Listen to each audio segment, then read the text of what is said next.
ఏర్పడడానికి తెలంగాణ వ్యాప్తంగా పెరక కుల కార్పొరేషన్ సాధన సమితి అనే పేరుతోని మన పెరక కులస్తులు ఏ చోటైతే ఉన్నారో అన్ని చోట్ల కవర్ చేసుకుంటూ ఈ కోదాడ ప్రాంతాన్ని కూడా కవర్ చేసుకుంటూ విజయ సంకల్ప యాత్ర 2 చేశాను. నేను ఒకటి చేశాను, పార్లమెంట్లో యాత్ర 2 చేశాను. ఈ తెలంగాణ రాష్ట్రంలో కాంగ్రెస్ పార్టీ ప్రభుత్వం ఏర్పడడానికి పెరక కులస్తులు కూడా ఒక కారణం అని చెప్తున్నాను స్పష్టంగా. పెరక కుల ఓటు బ్యాంకు 99% తరలింది. ఎందుకు తరలింది అంటే పెరక కులానికి కనివిని ఎరగని రీతిలా చరిత్రలో ఎప్పుడు లేని విధంగా మీరు గమనించాలా. మనకంటే పెద్ద సంఖ్య ఉన్న కులాలు ఉన్నాయి, మనకంటే ఎక్కువ జనాభా ఉన్న కులాలు ఉన్నాయి. కానీ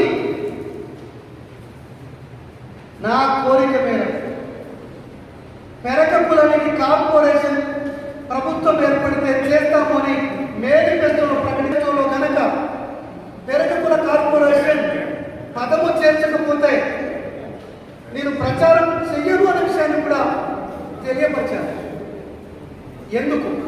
నా కులం, నా జాతి, నేను పుట్టిన కులం, నేను పెరుగుతున్న కులం, నా పిల్లలు పెరుగుతున్న కులం, నేను రేపొద్దున ఇదే కులంలో చచ్చిపోవాల్సి ఉంటుంది. మన కుల అభివృద్ధి అనేది, మన కుల అభ్యున్నతి అనేది మనకు అవసరమైంది. మీ అందరికీ ఇంకొక విషయం చెప్పాలి. కాంగ్రెస్ పార్టీ ప్రభుత్వం ఏర్పడిన తర్వాత పార్లమెంట్ ఎన్నికలు వచ్చాయి.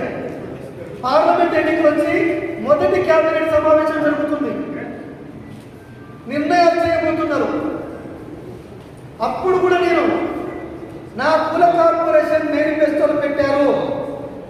కుల కార్పొరేషన్ ని ఆమోదించండి, క్యాబినెట్ లో ఆమోదించండి. మీరు క్యాబినెట్ లో ఆమోదించినట్లయితే